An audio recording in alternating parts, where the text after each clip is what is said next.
আমরা আলোকিত করেছি।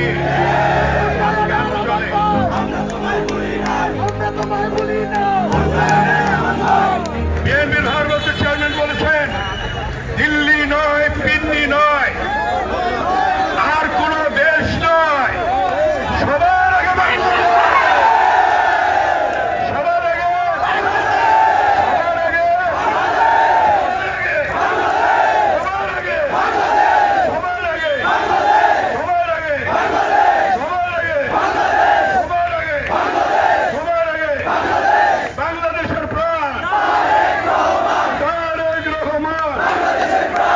বাংলাদেশের প্রাণ তারেক রহমান, হৃদয়ে বহমান তারেক রহমান, হৃদয়ে বহমান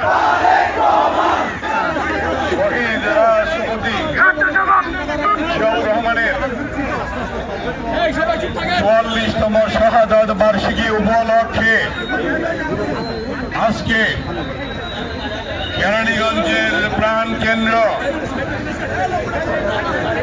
পাঁচটা ইউনিয়নের উপজেলা চত্বরের পাশে পাঁচটা ইউনিয়নের ১ নম্বর ওয়ার্ড আয়োজিত দোয়া মাহফিল এবং তবারক বিতরণ অনুষ্ঠানের সম্মানিত সভাপতি জনাব আলী আহমেদ, এই ওয়ার্ডের সভাপতি, আজকে পাঁচটা ইউনিয়নের ১ নম্বর ওয়ার্ড আয়োজিত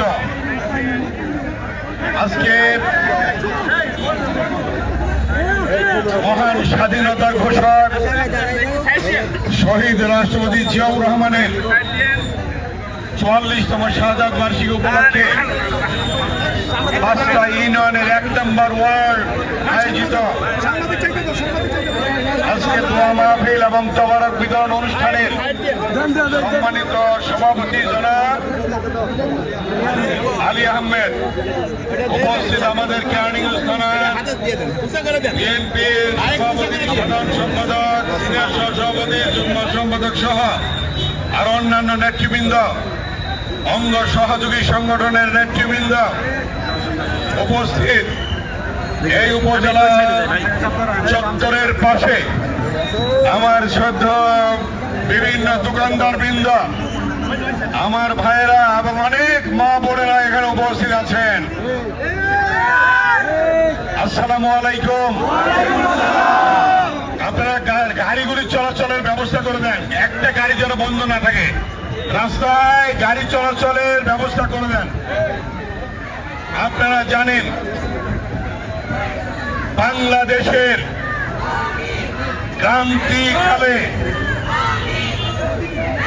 জিয়া পরিবার বাংলাদেশের জনগণের পাশে দাঁড়িয়েছে, ঠিক কিনা?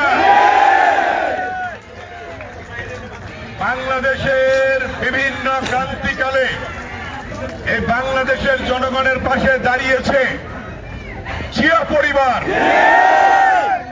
আপনাদের মনে আছে, বিশেষ করে মুরব্বীদের,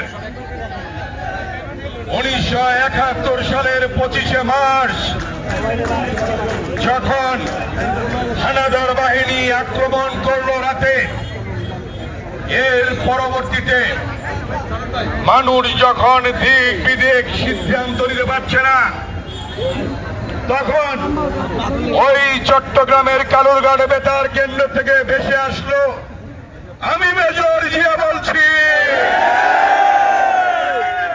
এবং জিয়া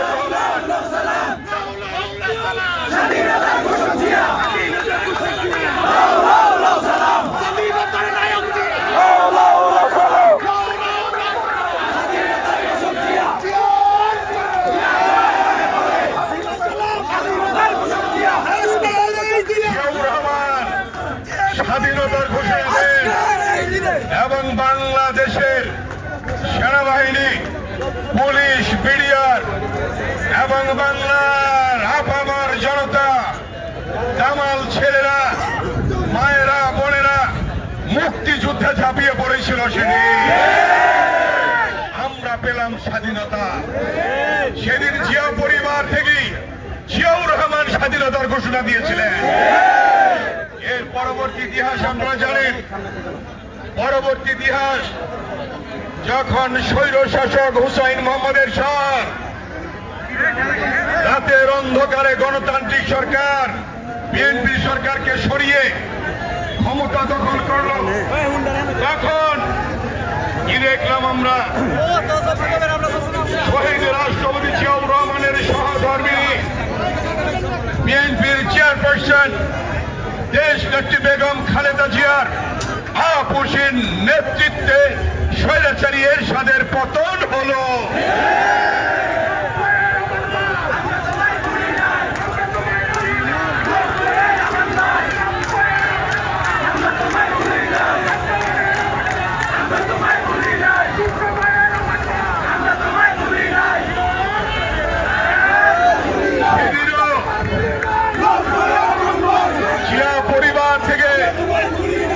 সেদিনও জিয়া পরিবার থেকে নেতৃত্ব দিয়েছিল বেগম খালেদা জিয়া, ঠিক কিনা?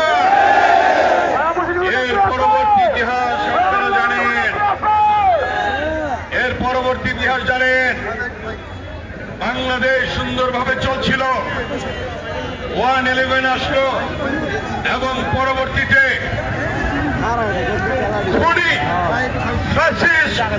আওয়ামী লীগ সরকার বিনা ভোটে, দিনের ভোটে রাতে দিয়ে তারা ক্ষমতায় আসলো অবৈধভাবে এবং তত্ত্বাবধায়ক সরকার প্রথা বাতিল করলো পার্লামেন্টে। তত্ত্বাবধায়ক সরকার প্রথা বাতিল করে তারা ভেবেছিল তারাই নির্বাচন করবে, আওয়ামী লীগ নির্বাচন করবে, আওয়ামী লীগ ক্ষমতায় আসবে। কিন্তু আল্লাহ তাআলার কি ইশারা, কি হয়ে গেল? আন্দোলন শুরু হলো। সেই লন্ডনে বসে বিএনপির ভারপ্রাপ্ত চেয়ারম্যান দেশনায়ক তারেক রহমান আন্দোলন সংগঠিত করলেন, ঠিক কিনা? আমাদের ছাত্র নেতা এমপি ইলিয়াস আলী গুম হলো, চৌধুরী আলম গুম হলো, সুমন গুম হলো, হাজার হাজার মানুষ গুম হলো, শহীদ হলো অনেক ভাইরা। বিএনপি এবং অনেক নেতা কর্মী শহীদ হলো।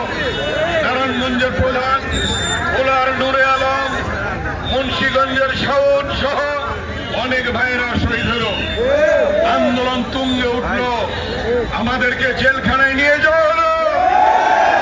15 বছরে 11 বার আমাকে জেলে নিয়েছে। শুধু তাই নয়,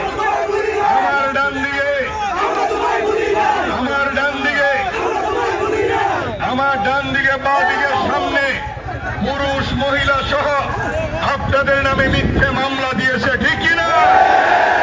এবং আপনাদেরকে জেলে ঢুকিয়েছে। অনেক কষ্ট স্বীকার করেছেন দীর্ঘ 16 বছর। কিন্তু আল্লাহ তাআলার ইশারা সর্বশেষ আন্দোলন যখন তুঙ্গে, তখন ছাত্র জনতার রক্তের বিনিময়ে আমরা পেলাম নতুন বাংলাদেশ।